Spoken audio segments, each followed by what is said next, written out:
BJP ने चला दिया है। आप ये देखिए, गाड़ियां रोकी जा रही है, चारों तरफ से लोगों को रोका जा रहा है वोट देने से।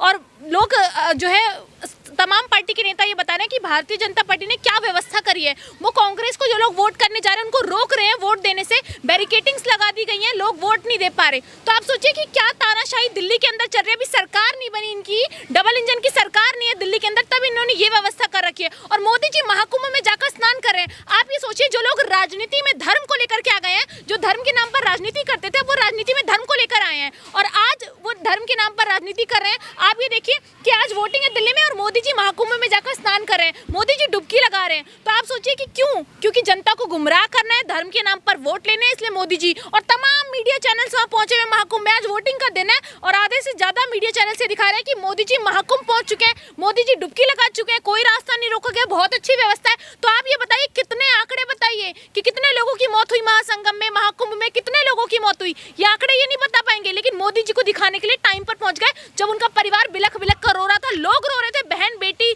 माँ सब खो चुकी थी, तब ये मीडिया वाले वहां नहीं गए। लेकिन मोदी जी पहुंचे हैं तो गए हैं। आज दिल्ली की वोटिंग से ज्यादा जरूरी प्रधानमंत्री नरेंद्र मोदी का अपनी तरफ लोगों का ध्यान खींचना था, इसलिए वो 5 तारीख को वोटिंग वाले दिन गए। पहले भी इन्होंने लोकसभा चुनावों में केदारनाथ गए थे, हरियाणा चुनावों में भी मंदिर गए थे। इनके नेता मंदिर जा रहे हैं, मंदिर में मत्था टेक रहे हैं। मत्था ये पहले भी टेक सकते थे, ये सब सिर्फ चुनावी दिखावा है ताकि जनता से आस्था थी तो पहले क्यों नहीं गए? महाकुंभ कुंभ इतने सालों से लगा हुआ है, पहले क्यों नहीं गए? तो आप पहले नहीं गए, इसका साफ तौर पर यही मतलब है कि आप लोगों को गुमराह करना चाहते हैं, धर्म के नाम पर वोट मांगना चाहते हैं, धर्म के नाम पर राजनीति करना चाहते हैं। लेकिन किसी को कोई परेशान नहीं हो रहा है।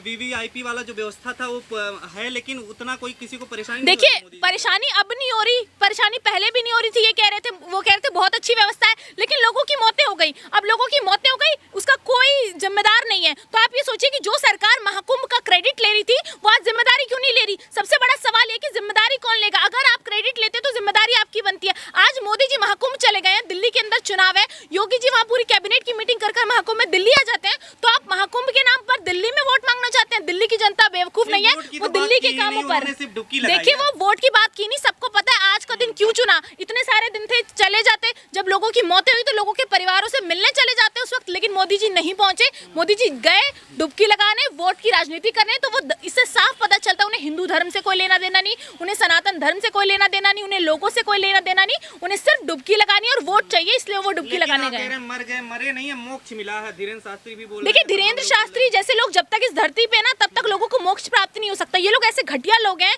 कि लोगों की मौतें हो गई, लोगों ने अपने परिवार के लोगों को खो दिया, बिलख बिलख कर आंसू बह रहे हैं लोगों के, कोई पिता को खो चुका है, कई लोग मिल नहीं रहे, इतने बैग लावारिस वहां पर मिले हैं, पूरी व्यवस्था चरमराई हुई है और धीरेन्द्र शास्त्री कह रहे हैं मोक्ष की प्राप्ति हो गई। जाइए धीरेन्द्र शास्त्री जी, आप भी वहां जाके गंगा को प्यारे हो जाइए, फिर मोक्ष की प्राप्ति हो जाएगी आपको। तो आप मतलब किस तरीके की बातें करते हैं? मुझे समझ नहीं आता कि इस देश के अंदर ऐसे बाबाओं को पूजा जाता है। इस शर्म की बात है कि ऐसे लोगों को कुछ लोगों ने अपना गुरु बना रखा है। भारतीय जनता पार्टी ने प्रमोट किया ऐसे लोगों को जो लोगों के मरने पर मोक्ष प्राप्ति की बात करते हैं। तो मांग लिया ना। देखिए, माफी तो मांगनी पड़ेगी ना, पूरा देश कह रहा है। हमारे शंकराचार्य जी ने भी उनको सीधा कहा है कि इन जैसे लोगों को तो देश में गुरु ही नहीं बनाना चाहिए। तो मुझे लगता है कि शंकराचार्य जी की बातों को मानना चाहिए। धीरेन्द्र शास्त्री जैसे फर्जी बाबा इस देश के अंदर जैसे IIT बाबा है, ठीक वैसे धीरेन्द्र शास्त्री जी भी हैं। मुझे लगता है कि उनको जिन्होंने बाबा माना उनको समझ में आना चाहिए कि जो व्यक्ति किसी की मौत पर मोक्ष जैसे शब्दों का उपयोग कर सकता है वो कितना नीच व्यक्ति हो सकता है। शंकराचार्य जी ने कहा कि धक्का मार दे उसको, ले आइए महाकुंभ।